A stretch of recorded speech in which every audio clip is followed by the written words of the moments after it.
जंगल हमेशा से ही इंसान को अपनी तरफ खींचता है। बड़े बड़े दरख्त, परिंदों की आवाजें और बहते पानी की ठंडी हवा, सब कुछ एक जादू सा मालूम होता है। लेकिन हर खूबसूरत जगह के पीछे एक राज छुपा होता है। ऐसा राज जो अगर खुल जाए तो जिंदगी और मौत के बीच की लकीर धुंधला जाती है।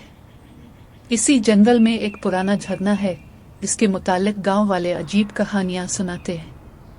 लोग कहते हैं कि रात के वक्त वहां एक साया नजर आता है, एक औरत की शक्ल में, जिसकी आंखें बहुत बड़ी और चेहरा खौफनाक हद तक लंबा है। इसको सब मोमोह के नाम से जानते हैं। कहानी का आगाज एक नौजवान लड़की से होता है जिसका नाम आयमा था। वो अपनी जिंदगी के दबाव और तन्हाई से भागकर सुकून की तलाश में जंगल के अंदर चली आई। इसने सुना था कि झरने के पास बैठने से दिल को सुकून मिलता है। वो खुशबूदार हवा को महसूस करती हुई आगे बढ़ती रही, जब तक कि पानी के शोर ने इसके कदम रोक ना लिए। झरना वाकई हुसैन था। सूरज की किरणें पानी पर पड़कर अंदर दिनश सा मंजर बना रही थी। आयमा ने मुस्कुराकर सोचा, ये जगह तो जन्नत है। लोग डरते क्यों हैं यहाँ आने से? लेकिन जैसे ही वो पत्थरों पर बैठकर पानी को देखने लगी, अचानक जंगल की खामोशी में एक अनजान सा शोर उभरा। पत्तों की सरसराहट, जैसे कोई आहिस्ता आहिस्ता चल रहा हो। आयमा ने पीछे देखा, मगर वहां कोई नहीं था। चंद लम्हे गुजरे ही थे कि दरख्तों के बीच एक झलक सी दिखाई दी। एक औरत, मगर उसकी शक्ल इंसानी नहीं थी।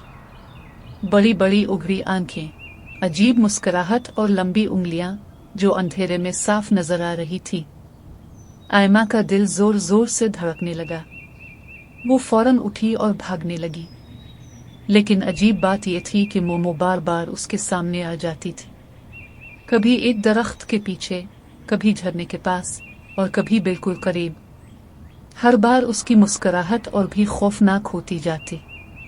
आखिरकार आयमा लड़खड़ाकर जमीन पर गिर गई। वो चीखना चाहती थी मगर आवाज जैसे हल्क में अटक गई थी। उसने आंखें बंद कर ले और अचानक अपने पीछे किसी के सांस लेने की भारी आवाज सुनी। जब उसने हिम्मत करके पीछे देखा तो मोमो इसके बिल्कुल पास खड़ी थी। इसकी आंखों में ऐसी वहशत थी कि लगता था अभी वो आयमा की रूह खींच लेगी। इसी लम्हे झरने की आवाज गैर मामूली तौर पर तेज हो गई। पानी का शोर कान फाड़ देने वाला था। और फिर अचानक सब अंधेरा छा गया। इसके बाद आयमा को किसी ने कभी नहीं देखा। सिर्फ इतना सुना गया कि रात को झरने के पास एक नई चीख गूंजती है। अब लोग कहते हैं कि मोमो ने आयमा को अपने साथ ले लिया है और जो भी इस जगह जाता है वो इसकी कैद में फंस जाता है।